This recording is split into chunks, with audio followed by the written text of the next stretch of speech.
Assalamualaikum warahmatullahi wabarakatuh. Selamat pagi semua. Kami dari kelompok 10 XM ingin mempresentasikan tentang distribusi dan konsumsi. Yang beranggotakan ada Elizabeth Helenia dengan nomor absen 13 dan ada juga Garcia Nobel dengan nomor absen 18. Ada Naura Kairina dengan nomor absen 34 dan juga ada Restu Bumi yang nomor absennya 39. Untuk pembahasan ada pendahuluan, distribusi dan rantai pasokan, saluran distribusi, faktor-faktor pengaruh distribusi, manajemen distribusi yang efisien, konsumsi, faktor-faktor pengaruh konsumsi, manajemen konsumsi, kesimpulan dan penutup. Apa itu distribusi dan konsumsi? Distribusi dan konsumsi adalah dua konsep kunci dalam ekonomi dan manajemen rantai pasokan yang berperan penting dalam aliran produk dan layanan dari produsen ke konsumen. Berikut pengertian singkat dari kedua konsep ini. Yang pertama adalah distribusi. Distribusi adalah proses mengarahkan produk atau layanan dari produsen atau penyedia ke konsumen atau pengguna akhir. Yang kedua adalah konsumsi. Konsumsi merujuk pada tahap dalam rantai pasokan di mana produk atau layanan digunakan untuk dikonsumsi oleh konsumen akhir. Distribusi dalam rantai pasokan. Distribusi dalam rantai pasokan adalah salah satu tahap kunci dalam aliran produk dan layanan dari produsen ke konsumen atau pengguna akhir. Distribusi melibatkan sejumlah aktivitas dan proses yang dirancang untuk mengirimkan produk dari pihak yang memproduksi atau menyediakan produk ke konsumen dengan cara efisien, efektif, dan sesuai dengan kebutuhan pelanggan. Distribusi yang baik adalah elemen kunci dalam memastikan rantai pasokan berjalan dengan baik dan dapat memberikan nilai kepada konsumen. Manajemen distribusi yang efisien membantu perusahaan mengurangi biaya, meningkatkan efisien, dan memenuhi kebutuhan pelanggan dengan baik. Saluran distribusi. Saluran distribusi juga dikenal dengan seluruh pemasaran atau jalur distribusi adalah serangkaian organisasi dan perantara yang digunakan untuk produsen atau penyedia untuk mengirimkan produk atau layanan dari produsen ke konsumen atau pengguna akhir. Ini adalah komponen penting dalam strategi pemasaran dan rantai pasokan. Berikut penjelasan lebih rinci mengenai saluran distribusi. Tujuan saluran distribusi. Tujuan utama saluran distribusi adalah membantu produk mencapai konsumen akhir dengan cara yang paling efisien, efektif, dan ekonomis. Membantu produsen mencapai pasar target mereka, memaksimalkan cakupan geografis, dan memenuhi permintaan konsumen. Manfaat saluran distribusi. Saluran distribusi memungkinkan produsen untuk mencapai pasar yang lebih luas daripada yang mungkin dicapai sendiri, membantu dalam penyampaian transportasi dan manajemen inventaris, memungkinkan konsumen untuk mengakses produk dengan mudah. Pemahaman yang baik tentang saluran distribusi adalah kunci untuk merancang strategi pemasaran yang efektif dan memastikan produk mencapai konsumen dengan baik. Keputusan tentang saluran distribusi harus disesuaikan dengan tujuan bisnis dan karakteristik produk agar dapat memaksimalkan keberhasilan pemasaran dan penjualan. Faktor-faktor distribusi. Faktor-faktor distribusi adalah elemen-elemen yang memengaruhi keputusan dan strategi perusahaan dalam merancang saluran distribusi yang efektif. Memahami faktor ini membantu perusahaan dalam menentukan cara terbaik untuk mengirimkan produk atau layanan mereka kepada konsumen. Berikut adalah penjelasan tentang beberapa faktor-faktor distribusi yang penting. Faktor-faktor distribusi. Jenis produk. Jenis produk memiliki pengaruh besar pada pilihan saluran distribusi. Lokasi pasar. Lokasi geografis dari pasar target merupakan faktor penting. Biaya distribusi. Biaya yang terlibat dalam distribusi adalah faktor kunci. Faktor-faktor distribusi.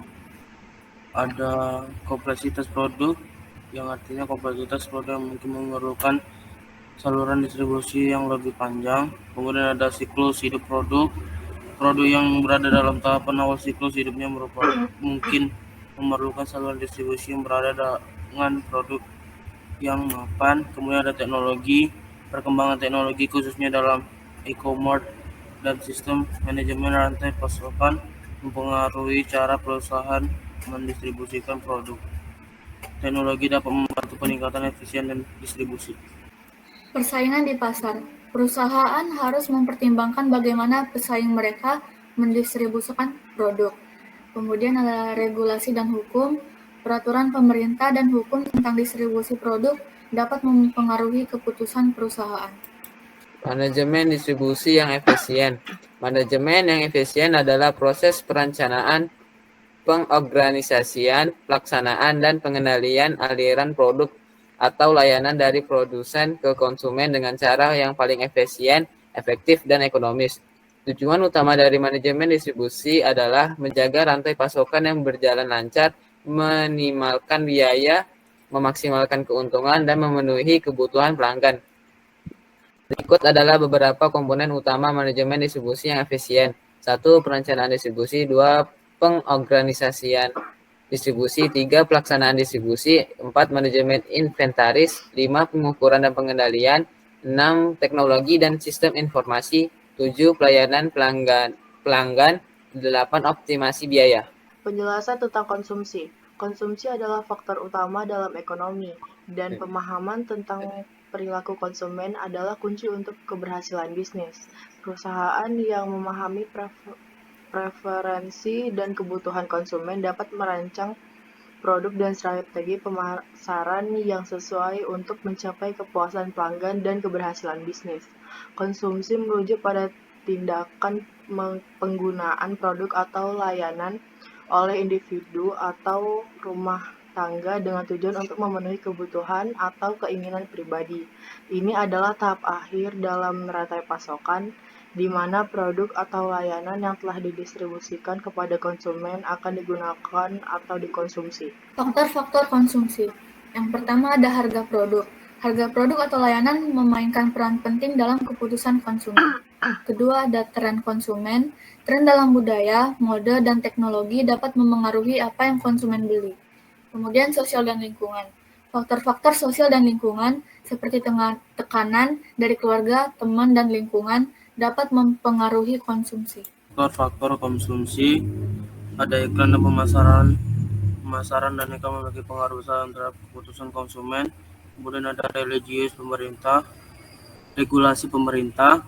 Aturan dan regulasi pemerintah juga dapat mempengaruhi konsumsi, terutama dalam hal mengatur yang diatur seperti rokok, alkohol, dan obat-obatan.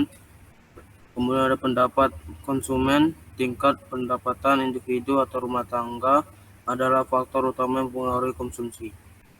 Manajemen konsumsi.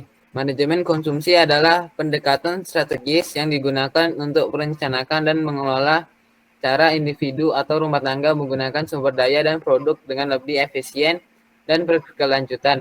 Tujuannya adalah untuk memaksimalkan kepuasan konsumen, mengurangi pemborosan, dan berkontribusi pada berkelanjutan lingkungan. Berikut adalah beberapa aspek penting dalam manajemen konsumsi. 1. Pendidikan konsumen. 2. Perencanaan keuangan. 3. Pembelian yang sadar. 4. Penggunaan teknologi. 5. Kualitas hidup. 6. Pengurangan pemborosan makanan. 7. Kesadaran lingkungan. 8. Pengelolaan utang. Simpulan, materi distribusi dan konsumsi mencakup konsep dan proses terkait dengan bagaimana barang dan jasa diproduksi, didistribusikan, dan dikonsumsi dalam suatu perekonomian. Materi distribusi dan konsumsi merupakan bagian penting dari studi ekonomi dan memiliki dampak yang signifikan terhadap dinamika ekonomi suatu negara. Dalam menganalisis distribusi dan konsumsi, ekonom sering menggunakan alat dan teori ekonomi untuk memahami perilaku pasar dan dampaknya terhadap kesejahteraan masyarakat. Sekian presentasi dari kami. Jika ada salah kata mohon dimaafkan. Terima kasih.